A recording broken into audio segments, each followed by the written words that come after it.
Alors pour terminer, et puis pour vraiment retenir l'essentiel hein, de ce que nous avons découvert, je voudrais mettre en relation ce dernier figuré qu'on vient de placer, à savoir les grandes façades maritimes du monde, donc toute l'Asie de l'Est, vous l'avez compris, la façade maritime européenne et puis les façades maritimes qui sont autour des États-Unis d'Amérique. Je voudrais mettre ça en relation avec une carte qu'on a déjà observée. Alors, c'est pas vraiment une carte, c'est une représentation du trafic maritime. Et je vous avais dit, plus on va vers des couleurs froides, moins il y a de trafic, plus on va vers des couleurs chaudes, plus il y a de trafic. Et ce qui apparaît clairement, eh bien, c'est l'intensité du trafic maritime dans trois zones. En Europe, autour de l'Amérique du Nord, et enfin, sur les littoraux de l'Asie de l'Est.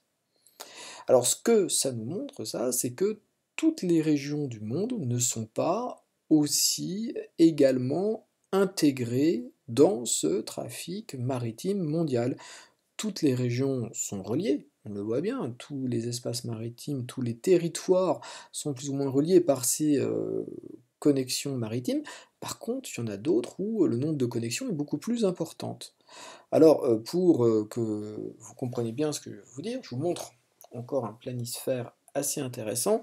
Cette fois-ci, ce n'est pas des échanges maritimes, c'est la valeur en milliards de dollars des échanges commerciaux qui sont réalisés.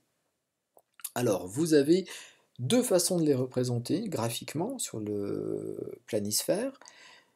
Les échanges qui se font à l'intérieur des régions, donc ce sont des ronds de couleur. Donc on voit qu'à l'intérieur de l'Amérique du Nord, à l'intérieur de l'Asie, à l'intérieur de l'Europe, il y a des zones où on fait énormément d'échanges commerciaux en valeur. Par exemple, si on prend le plus grand cercle, 4100 milliards de dollars pour les données de 2017. Et puis après, vous avez les échanges interrégionaux, ils nous intéressent encore plus ceux-ci, parce que là on est quasiment sûr qu'ils se font en grande partie par voie maritime, et là, ils sont représentés par des flèches d'inégales épaisseurs. Donc là, on va voir qu'il y a des échanges extrêmement importants entre l'Amérique et l'Asie, dans les deux sens, entre l'Asie et l'Europe, et enfin entre l'Amérique et l'Europe. On voit vraiment apparaître trois régions du monde qui font largement plus d'échanges que les autres. Et bien en fait, ce que nous sommes en train de faire apparaître, c'est les inégalités qui existent à l'échelle de la planète. Nous avons des régions qui sont plus développées, plus insérées dans les échanges commerciaux mondiaux. Alors on va voir l'Europe du Nord, effectivement, l'Amérique du Nord.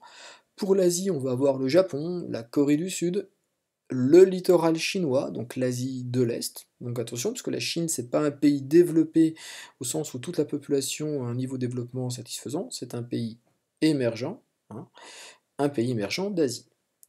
Pour terminer, toute dernière remarque, voici le trafic maritime annuel en EVP, donc c'est les conteneurs en 2014, et voici les plus grands ports. Alors, si j'en fais la liste, nous avons Shanghai, Singapour, Shenzhen, Hong Kong, Busan, Ningbo, Zhoushan, Qingdao, Guangzhou, Jebel Ali Dubaï, Tianjin. Ben, ce qui est clair, c'est qu'il n'y a que des ports asiatiques. Alors, d'Asie de l'Est, Chine, Singapour, Corée du Sud, ou des ports d'Asie occidentale pour le port de Dubaï. Ce que montre ce dernier graphique, c'est que dans l'augmentation du commerce maritime mondial que nous avons remarqué, la part de l'Asie est encore plus importante. On termine notre légende avec cela. On a une augmentation du trafic qui se fait entre les pôles de l'économie mondiale, les États développés du Nord, les États émergents, c'est-à-dire en développement rapide d'Asie de l'Est, et bien tout cela, ça représente 75% des échanges mondiaux. Ça veut dire que 25% des échanges internationaux concernent le reste des États du monde qui sont un peu à l'écart du commerce mondial. on est en train de mettre en place une hiérarchie des régions du monde selon leur niveau d'intégration, leur niveau de participation au commerce international. Tout cela eh bien, est à noter, hein, attention, faites bien l'accolade, et rajoutez que cette organisation des routes maritimes reflète les inégalités de développement du monde. On a presque terminé, il nous reste à faire la carte.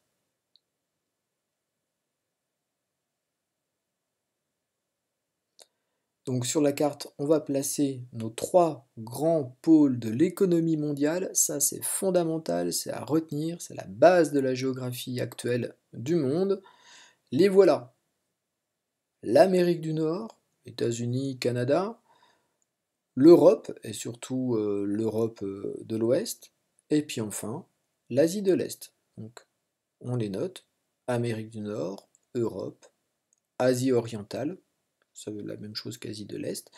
Et puis on peut placer aussi certains États, attention, les États-Unis, à savoir placer, même sur ce planisphère un peu biscornu, la Chine, le Japon.